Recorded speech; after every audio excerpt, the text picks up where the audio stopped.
Hi everybody. So I thought since I had to finish this anyway, I would just go ahead and turn on the video camera and finish this up for you so you could kind of see.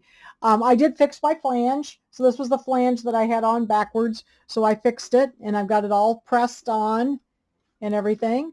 And then the other thing I did before I'm putting the back on, I went ahead and put the little buttons on here. So I went ahead and sewed on my little cute as a button buttons on here. So they're all sewn on and ready to go. All right, so the next thing that we're going to do is go ahead and put the back on. So the next step, I already have these. We talked about this in the first video. I had hemmed my long edge of each side of my backing. And then what I'm going to do is I'm going to go ahead and I'm going to match up my raw edges with the right sides together here. And we're going to pin these on. So we're going to go across here, get this all pinned on. I figured I might as well just turn on the camera since I have to do this anyway. I'll just turn the camera on and show you how I finished it. And we'll just put this up as part 2. All right, let me go across here then. We're going to go down to the bottom. So I'm just matching up my raw edges and my right sides are together. Got my little buttons sewn on, so I decided I'd just go ahead and get all that done and then I can finish this up so you can see me put the back on. These are fun the way they do these flange backs. Okay. Get this pinned on and then we'll do the sides. Get this side done. And you can either put your envelope opening, horizontally or vertically. It doesn't matter. I usually put mine vertically, but it doesn't matter whichever way you like. I usually put mine up and down. I started doing it that way, and I've always done them that way. Okay, then we're going to put the other side on. So these are going to overlap maybe about 2 to 3 inches. Again, I'm going to get my raw edges together here. And then I'm going to go across the top. And I like to make sure that I know where the overlap is because I like to sew over that twice. So here's the overlap. So there's this couple inches here in the center. So I'll put a pin right there so I know exactly where that is. And then I like to stitch over that twice just to give it a little strength. Okay, so we'll do this side.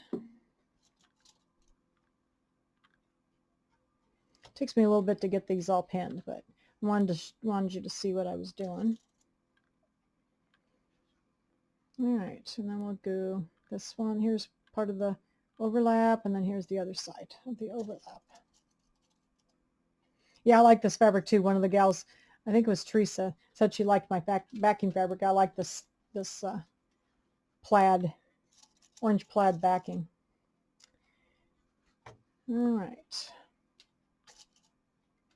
Put these raw edges together. All right.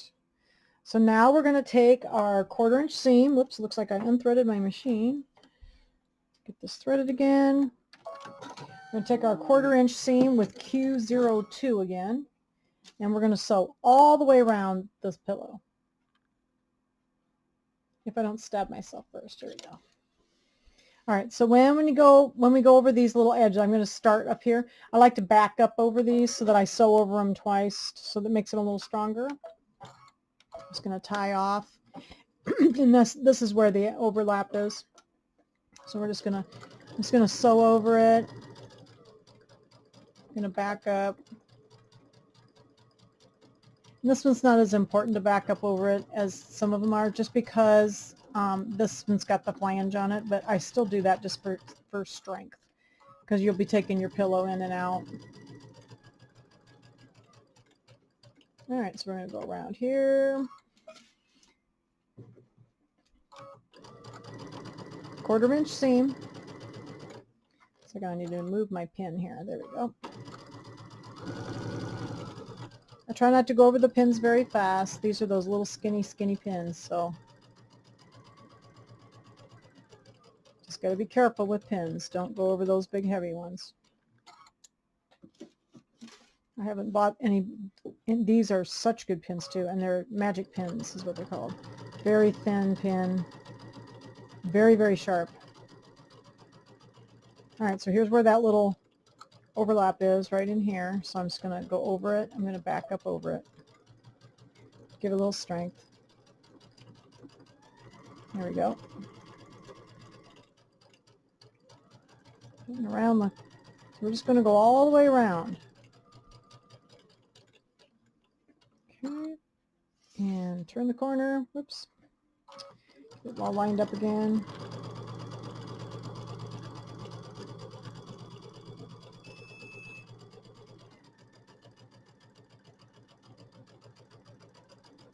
All the way up to the top here. We're just about done. Around the corner.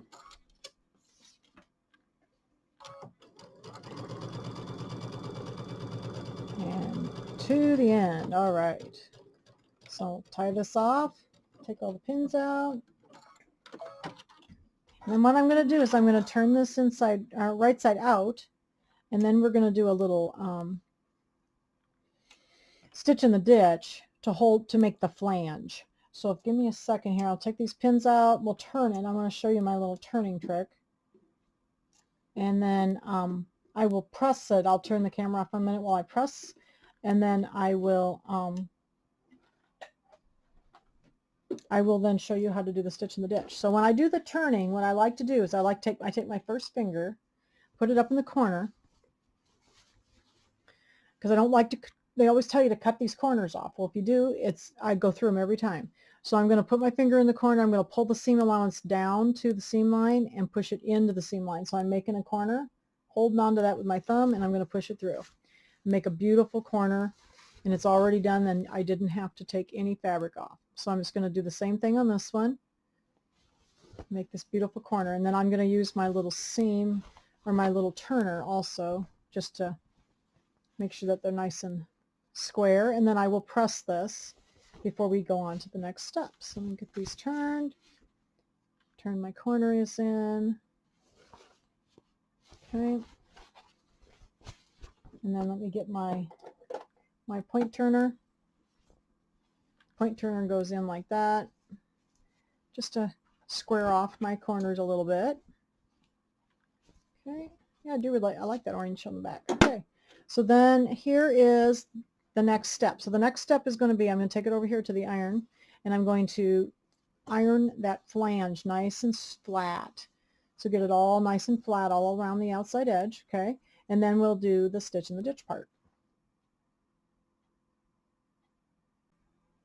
Okay, so I've got my little pillow all pressed out, and the flange is all ready to be stitched. I stitched the ditch here. So what I'm going to do is, since I have my black thread in my machine, I'm going to start. I use black down along the edge where the little cauldron was, because the gray showed, so then I'll get some gray.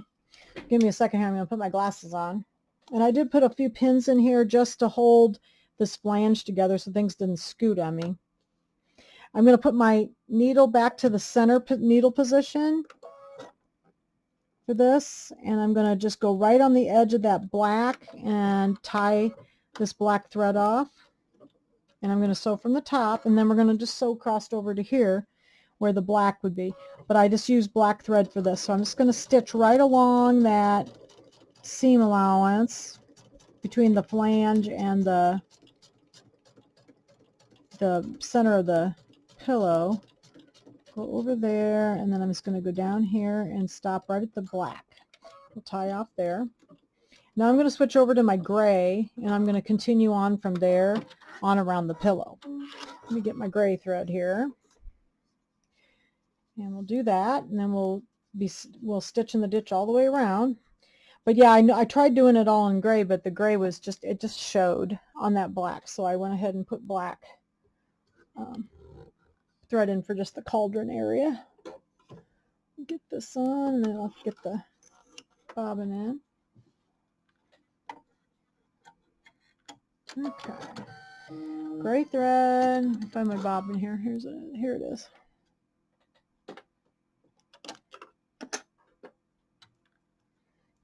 Oops, if I take one out before I put the second one in, huh? All right, here's the gray. So then this way it won't show on the gray. All right, so we're going to continue stitching in the ditch. Get my thread under my foot here. Get this down a little bit further. All right, so we're going to start right where we left off right at the edge of that black. I'm going to put my foot down, or my needle down, and we'll tie off. And then I'm going to continue around the pillow to the other side of the cauldron. So we're just going to stitch right along the very edge of the flange seam. Turn around the corner here. And this is what's going to make the pillow casings, and then the flange will be along the outside edge then. So we're just going along the edge. And you usually want this to be pretty matching threads so that it doesn't, you know, it doesn't show, or that it blends in to your fabric. Right, going around the corner. But then this way the pillow cover can actually be bigger than the little 8-inch pillow, and then it gives that cute little flange along the edge. And they do flanges different ways. So like this one is a sewn one, but I've actually done the flange that we pieced it in the hoop before, and that was really cool. And sometimes they'll just make the flange a plain flange, you know, like this one's piece. This one has the little squares in it, but sometimes they just do plain ones. I think there might be a plain one coming up in November, that they did it differently. All right, so we're just about around the last corner here. Whoops, I got to back up a stitch here. Okay, and then we're going to go just over here to the cauldron and stop there. And I'll just take a couple more stitches and then we'll tie off there. And then we've stitched all the way around. Got the little buttons on. We'll take the pins out, and I think we're ready to put the pillow form in now. All right. Let's get this done, and we'll put the little pillow in. Looks like I got a few little strings to cut. We can put our little pillow form in if I can find it. Here it is. Alright, so we'll put our little pillow in here. We'll pull this back a little bit. And we'll put our little pillow in. So see, we got the little, that you can see the stitching on the back, and then this little flange edge. Let me get rid of some of these little knots on the back. Get that, and get this. Right, and then we'll slip this little pillow in here. So then, I just love the flange ones. Those are some of my favorite ones. Put this in here. I made this pillow form out of a piece of muslin. I think we talked about this in the first video. Out of a piece of muslin. It's cut 8.5 by 8.5, and then I took a 1/4 inch seam and stuffed it. All right, and then we're gonna put this up in there. I always have to kind of work the corners up a little bit. There we go. Okay, and then it makes that perfect little flanged edge. It's so cute. So I think we're about done here. Let's turn it over to the reveal it. Oh my gosh, how cute. And I really like the buttons. The buttons are so cute. Oops, I got kind of a end of my pillow form sticking out here. Stick that down in there a little bit better. There we go. I like to get my back all nice and flat. There. So there's the little Topsy Turvy witch. Looks like I got a couple little strings to trim yet, but there's Topsy Turvy witch. Isn't that darling? What a cute project. And I figured I might as well just turn on the camera and finish it for you, because then you can see me finish it. So there's my little Topsy Turvy witch. I'm so excited to have the second one done. And even all the buttons, aren't you proud of me? I sewed the buttons on by hand, everybody. So I got the buttons on too. So here's the little, and I got the skirt on right side up. So what a deal. Okay, so there's our little Topsy Turvy witch. So I'm glad that, hope everybody enjoyed the little, the videos this week, and I will see you next week to do some software. Thanks everybody.